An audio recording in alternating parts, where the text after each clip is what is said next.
은혜로운 찬양 감사합니다. 기도하시고 말씀 받겠습니다. 하나님 아버지, 하나님께서 오늘 우리들에게 주시는 가장 큰 은혜는 평안인 줄로 믿습니다. 아버지 하나님께서 주시는 하늘의 평안함을 얻은 자들은 그 모든 삶이 평강의 삶이 되고 평화의 삶이 되는 줄로 믿습니다. 오늘도 하나님 아버지, 저희들에게 이 모든 삶을 허락하신 하나님, 이 삶을 살아낼 수 있도록 저희들에게 힘과 용기와 능력을 주시려고 오늘 이 예배를 드리게 하시는 줄로 믿습니다. 이 예배를 드리는 가운데 하나님이 우리가 모를 능력을 부어주시고 우리가 가지지 못했던 잘못된 신앙을 바로잡는 시간 되게 도와주시고 하나님 아버지께서 허락하시는 귀한 은혜를 받아 새로워지는, 거듭나는 귀한 이 시간 되게 하옵소서. 이 시간도 성령께서 역사해 주시기를 예수님의 이름으로 간절히 기도하옵나이다. 아멘. 따라합시다. 오직 예수님. 예수님을 부인하지 맙시다. 아멘. 오늘도 이 무더위 가운데 믿음으로 주님 앞에 나와 예배드리시는 여러분 모두에게 우리 주 예수 그리스도께서 주시는 은혜와 평강이 넘쳐나기를 주의 이름으로 축원합니다. 오늘 말씀의 제목은 베드로가 여러 사람 앞에 또 했던 말처럼 나는 그를 알지 못하노라 라고 하는 제목을 가지고 말씀을 드리려고 합니다. 오늘 주님 제자 베드로가 일생일대의 큰 실수를 하게 되죠. 그것은 자기가 믿고 자기가 따랐던, 그리고 자기를 불러주셨던, 자기를 제자 삼아 정말 사랑하고 옆에 두었던 그 예수님을 부인하고 모른다고 맹세까지 한 것이 오늘 일생일대의 큰 실수로 다가오게 되어지는 장면이 오늘 본문에 나옵니다. 그러나 우리 예수님은 이미 베드로가 이렇게 될 것을 미리 알고 계셨고 또 알고 계신 예수님께서는 말씀도 해주셨습니다. 그런데 여러분, 다른 사람은 몰라도 오늘 베드로가 그랬잖아요. 다른 사람은 몰라도 나는 주님과 함께 죽을지언정 절대로 주님을 부인하지 않겠다고 했던 그 베드로가 본문 69절과 71절과 74절에 세 차례나 사람들 앞에서 예수님을 부인했어요. 오늘 우리들도 베드로를 보면서 이 베드로처럼 얼마든지 주님을 부인할 수 있기에 말씀을 통해서 하나님께서는 오늘 우리에게 미래적인 영감을 주심으로 온전한 믿음을 가지라고 하시는 교훈으로 오늘 우리가 이 말씀을 받아야 될 줄로 믿습니다. 첫 번째로 우리가 볼 때 본문의 말씀을 비춰보면 베드로가 주님을 부인했다는 거예요. 믿기지 않는 일이지만 예수님의 수제자라고 하는 베드로가 주님을 부인했습니다. 70절에 보니까 베드로가 모든 사람 앞에서 부인하여 이르되 나는 네가 무슨 말을 하는지 알지 못하겠노라 하며 라고 말씀하고 있습니다. 오늘 베드로는 요한과 함께 예수님께서 불법 재판을 받으시는 그 현장에 들어가서 그걸 지켜보고 있었어요. 분위기상으로 볼 때 그곳 분위기는 아마 험악했을 것 같아요. 그리고 마치 사자굴 같은 위험을 느낄 수밖에 없고 위압감과 두려움을 주기에 충분한 곳이었다라고 생각이 됩니다. 그런 분위기 속에서 긴장감과 두려움을 가지고 몰래 바깥들에 앉아있던 베드로에게 한 여종이 갑자기 너도 갈릴리 사람 아니냐? 예수와 함께 있었도다 하면서 지적을 하니까 베드로는 엉겹결에 사람들 앞에서 부인하여 가로되 나는 네가 말하는 것이 무엇인지 알지 못한다고 말합니다. 그렇게 한 번 부인했던 베드로가 앞문까지 나아가니 다른 여종이 또 그를 보고 다른 사람에게 말하기를 이 사람 이 사람 이거 나사렛 예수와 함께 있었던 사람 아니냐라고 말을 하니까 베드로가 두 번째로 맹세를 하면서 또 부인하면서 가로되 내가 그 사람을 알지 못하노라고 또 예수님을 부인하는 말을 합니다. 사랑하는 성도 여러분, 베드로가 글쎄 예수님을 부인했어요. 그리고 조금 후에 곁에 있던 사람이 베드로의 말소리를 듣고 너도 진실로 그 도당이다 말하면서 네 말소리가 너를 표명한다고 지적을 하니까 베드로가 이제 아주 주님을 저주까지 하면서 맹세하며 내가 그 사람을 절대로 알지 못한다 라고 3번째 부인을 했습니다. 그러자 예수님께서 말씀하신 대로 그 3번째 부인이 끝나자마자 곧바로 달기 울었습니다. 사실 베드로는요, 주님께서 내가 다 굴기 전에 나를 3번 부인할 것이라고 말씀을 주셨을 때 다른 사람은 몰라도 나는 절대로 주님을 부인하거나 떠나지 않겠다고 호언장담할 게 아니라 내가 그런 사건이 오면 예수님을 얼마든지 부인할 수 있겠구나 하고 회개를 했어야 돼요. 그때에 주님께 이렇게 말씀드렸어야 될 거예요. 제가 주님께서 그렇게 말씀하시니 내가 주님을 부인할 거라고 하는 것이 분명한데 제가 어떻게 하면 주님을 부인하지 않을 수 있고 제가 어떻게 하면 주님을 떠나지 않을 수 있겠습니까? 가르쳐 주세요 하고 회개했으면 얼마나 좋았을까요? 그런데 베드로는 자신을 그렇게 보시고 그렇게 평가하시고 그렇게 말씀하시는 예수님에 대해서 섭섭함을 느꼈습니다. 기분 나빠졌습니다. 아니 나를 어떻게 보고 내가 그래도 예수님의 수제자인데 내가 그래도 신앙 고백을 한 사람인데 하면서 예수님의 그 말씀을 무시하고 회개를 안 했네요. 사랑하는 여러분, 그러다가 베드로가 예수님을 부인하게 되었습니다. 오늘날 많은 분들이 말씀을 들으시면서 세상적인 기준이나 자기 생각을 가지고 성경 말씀을 듣다 보니까 자기 생각이 맞는 것 같거든요. 성경이 틀린 것 같거든요. 그래서 믿으려고 하지 않습니다. 받아들이려고 하지 않습니다. 지금 이 시대가 이렇게 얼마나 발전하고 과학과 문명이 얼마나 발달하고 인간이 얼마나 위대한데 세상에 고리타분하게 예수님의 말씀을 듣고 그 말씀을 믿어야 되냐? 받아들이려고 하질 않아요. 이런 비신앙적인 모순적인 신앙을 가지고 있는 것이 현대의 기독교인들의 보편적인 신앙이에요. 아마 베드로는 그 태도나 모습이나 특별히 말투가 갈릴리 사람 사투리였을 것 같아요. 여러분 갈릴리 지방은 북쪽에 있는 거 아니에요? 그 갈릴리 지방에 사는 사람들은 사투리를 썼다 그래요. 그러니까 예루살렘 그 도시에서 그 도시 사람들이 듣기에 숨길 수가 없는 거죠. 피할 수가 없는 거죠. 왜? 말투가 드러나니까. 그래서 너도 예수와 함께 있었다고, 내 모습과 내 목소리가 너를 표명하지 않느냐고 그렇게 이야기를 한 거예요. 그런데 여러분, 그게 부끄러운 건가요? 아니에요. 사실요, 우리 예수 믿는 사람들은 세상에 나가서 부끄러워하거나 두려워할 일이 아니에요. 오히려 나는 여러분들과 저는 믿는 자답게 행동해야 되고 믿는 자답게 말해야 된다고 생각합니다. 그것이 귀한 것입니다.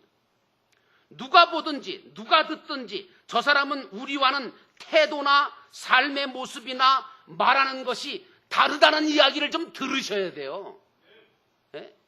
아니 저 사람은 뭐 우리하고 똑같이 욕하고 뭐 우리하고 똑같이 말하고 똑같이 행동하는데 저게 예수 믿는 건지 아닌 건지, 그러면 그게 뭡니까 여러분? 뭔가 예수 믿는 사람들은 기품이 있어야 돼요. 태도나 삶이나 아니면 말하는 것이 좀 달라야 돼요. 구별돼야 된단 말씀이에요. 저 사람은 정말 예수와 함께 있던 자 같아, 예수를 믿는 자 같아, 예수를 닮은 예수님의 제자 같아 라고 하는 소리를 들으시기를 주의 이름으로 축원합니다. 이게 진짜 예수 믿는 자예요. 뭐 띠두르고 내가 예수 믿는 자다 그런다고 예수 믿는 거예요?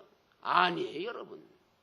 삶이 달라져야 돼요. 말이 달라져야 돼요. 태도가 달라져야 돼요. 그래야 믿는 자고 그래야 진실한 그리스도인인 거예요. 오늘 주님은 베드로 한 사람을 온전한 당신의 참된 제자로 참된 그리스도인으로 만들고 싶으셔서 그를 시험하시고 그로 하여금 부인하게 만들고 연단하시고 모든 이 아픈 과정을 겪게 해주셨다는 것을 우리가 놓쳐서는 안 돼요. 그러나 베드로는 자신이 예수님을 부인했다는 그 사실 하나 때문에 부끄럽고 수치스럽고 그래서 낙심하고 그래서 절망했어요. 절망하라고 주신 거 아니에요. 낙심하라고 주신 거 아니거든요. 그러나 여러분, 베드로는 어쨌든 큰 실수를 했어요. 예수님을 부인했던 거죠. 두 번째로 생각해 봐야 될 것은, 그러면 우리는 베드로처럼 주님을 부인하지 않으려면 어떻게 해야 될까? 72절에 베드로가 맹세하고 또 부인하여 이르되 나는 그 사람을 알지 못하노라 하더라. 여러분, 예수님은 이미 베드로가 온전한 신앙을 가지지 못하고 있어서 자기를 언젠가는 부인할 것을 알고 계셨어요. 그래서 닭 울기 전에 네가 나를 3번 부인할 거다라고 얘기하시잖아요. 여러분, 온전한 신앙을 가져야 돼요. 그러면 온전한 신앙이 뭐예요? 온전한 신앙은요, 주님을 위하고자 하는 신앙이 온전한 신앙이에요. 자기를 위하려고 하고 세상을 위하려고 하는 건 온전한 신앙 아니에요. 주님을 위하고자 하고 주님을 섬기고자 하고 주님께 무언가 내 마음을 드리고 정성을 드리고 내 모든 것들을 드리고 바치려고 하는 자들은 바로 온전한 믿음을 가진 자로서 이런 사람은 절대로 주님을 떠나거나 부인하거나 버리거나 그러지 않습니다. 그러나 어떤 사람이 변질되느냐? 주님께 바라기만 하는 사람. 여러분, 교회 나와서 신앙생활하면서 주님께 바라기만 하는 신앙은요, 언젠가는 타락해요. 언젠가는 변해요. 주님께 바라기만 하고 주님께 도움만 얻으려고 하고 주님께 요구만 하면서 장차 주님이 왕이 되시면 한 자리 좀 하겠다고 야망과 꿈을 가지고 있던 자들은 언젠가는 주님께 실망하게 되고 언젠가는 예수님을 믿는 것을 따른 것을 후회하게 되고 언젠가는 배반하게 되고 언젠가는 부인하게 되고 언젠가는 떠나게 된다는 사실을 알아야 돼요. 왜냐? 이것은 육적 본능의 신앙이고 이것은 바로 종교적인 신앙이기 때문입니다. 난 우리 영도교회 성도들은 종교적인 신앙에서 떠나 온전한 기독교 신앙을 갖기를 주의 이름으로 축원합니다. 그러므로 사랑하는 성도 여러분, 나는 여러분들이 온전한 기독교 신앙을 가지시기를 주의 이름으로 축원합니다. 오늘 우리 신앙은 어떤 신앙인가 한번 생각해 보세요. 예수님을 믿으면 뭔가 유익이 오고 세상 문제가 풀리고 물질 문제가 해결되고 내 소원과 육적인 필요가 채워질 것만 바라는 그런 원하는 신앙이냐? 아니면 나를 용서하시고 나를 구원해 주시려고 십자가에 달리시고 피 흘려 주시고 죽어 주셔서 나로 하여금 영원한 천국 소망을 갖게 하시고 하나님의 거룩한 자녀로 삼아 주신 그 놀라운 은혜에 감격하고 감사하며 그리고 충성하는 신앙인가? 저는 여러분의 신앙이 온전한 믿음을 가지고 주님을 떠나지 않을 수 있는, 부인하지 않을 수 있는 그 나라와 그의 의를 구하는 믿음으로 살아가는 복된 성도 되기를 주의 이름으로 축원합니다. 그래서 결국에는 모든 것을 더하시는 하나님의 축복을 경험하는 아브라함 같은 인생을 사시다가 천국에 들어가는 진정한 천국의 복된 자가 되기를 주의 이름으로 축원합니다. 그러므로 사랑하는 성도 여러분, 온전한 기독교 신앙을 가지시기를 주의 이름으로 축원합니다. 오늘 우리 신앙이 주님께 바라기만 하고 덕만 보려고 하고 주님을 이용해서 세상적인 것을 얻기 원하고 내 문제를 풀기만 원하는 종교적인 신앙보다는 주님이 내게 주신 은혜를 깨닫고 주님을 진심으로 사랑하고 믿을 뿐만 아니라 그 은혜와 사랑에 대해서 감격하면서 주님을 위해서 내가 가진 모든 것을 다 드리겠다고, 내 자신이 할 수 있는 것은 최선을 다하여 충성하겠다고 헌신하려고 하는 삶을 살려고 할 때 그 사람은 주님을 절대로 부인하지 않고 그 사람은 절대로 주님을 떠나지 않은 신앙을 갖게 되어지고 주님이 인정하시는 복된 신앙인이 되는 줄로 믿습니다. 그러므로 사랑하는 성도 여러분, 온전한 기독교 신앙을 가지셔서 예수님을 부인하지 않는 신앙인이 되시기를 주의 이름으로 축원합니다. 마지막으로 저주하며 맹세하는 베드로의 모습을 우리가 보게 되어집니다. 74절에 그가 저주하며 맹세하여 이르되 나는 그 사람을 알지 못하노라 하니 곧 닭이 울더라. 베드로가 주님을 모른다고 부인하다가 세 번째 가서는 아예 저주하며 맹세하면서 나는 예수를 알지 못한다고 부인해요. 이렇게 안 되란 법이 어디 있냐고요. 오늘날도 기독교 신앙을 가졌다고 예수 믿는다고 하면서도 잘못된 종교 신앙 가지고 예수 믿다가 이게 또 마음에 안 드니까 헷가닥해서 다른 데로 넘어가는 사람들이 많아요. 베드로는 주님 말씀하실 때 사실은 미리 회개했어야 돼요. 믿는 자들은요, 죄 지을 사건이 와서 오고 난 다음에 회개 안 하면 늦어요. 여러분들과 저는 죄 지을 사건이 오기 전에 하나님의 말씀을 들으면서 미래적인 영감을 받아 미리 회개할 줄 아는 미래적인 영감의 회개가 있기를 주의 이름으로 축원합니다. 그래서 예수님은 우리에게 계속해서 기도하라고 하시는 거고 말씀을 주시는 겁니다. 오늘 베드로가 점점 더 강하게 부인하고 마지막에 가서는 저주하고 맹세까지 할 게 뭐가 있습니까? 여러분, 그런데 여러분 아십니까? 이런 삶을 살지 말고 오늘 우리는 주님을 위해 사는 복된 삶을 살아야 될 줄로 믿습니다. 요즘은요, 제가 이렇게 신문이나 또 이렇게 매스컴을 통해서 보면 요즘은 죄진 사람이 더 큰 소리 치는 것 같아요. 그렇지 않아요, 여러분? 예. 죄 지은 사람이 더 큰 소리 치는 것 같아. 더 큰 악을 부려. 남한테 아주 덮어 씌워. 죄 졌으면 잘못했다 그러면 얼마나 좋겠어요. 근데 남한테 덮어 씌우네요. 부인하네요. 저주하네요. 맹세해야 하네. 그래, 그렇게 해야만 자기 살 길이 생기는 줄 아는 이 어리석음을 갖고 있는 시대가 이 시대예요. 그러나 이미 주님은 이 모든 것들을 다 보고 계시고 다 알고 계시는 분 아닙니까? 오늘 베드로는 육적인 본능을 따라 자기만 살겠다고 주님을 부인하고 저주하고 맹세했습니다. 오늘 우리는 주님을 위해 살겠다는 신앙의 각오를 가져야 될 줄로 믿습니다. 여러분, 오늘 우리는 사도 바울처럼 사도 바울의 신앙을 가져야 됩니다. 나는 죽었다. 이제 내가 산 것은 예수 그리스도로 말미암아 산 것이므로 나는 온전히 주님의 것이다. 그러므로 나는 이제부터 먹든지 마시든지 무엇을 하든지 주를 위해서 하겠다라고 하는 이 각오가, 이 신앙이 분명해지는 저와 여러분 되기를 주의 이름으로 축원합니다. 그러므로 사랑하는 성도 여러분, 이 땅 위에 살아가면서 가장 복된 것이 있다면 그것은 주님을 위해 사는 것입니다. 그러므로 여러분들이 하는 모든 일들이 주님을 위한 일이 되기를 주의 이름으로 축원합니다.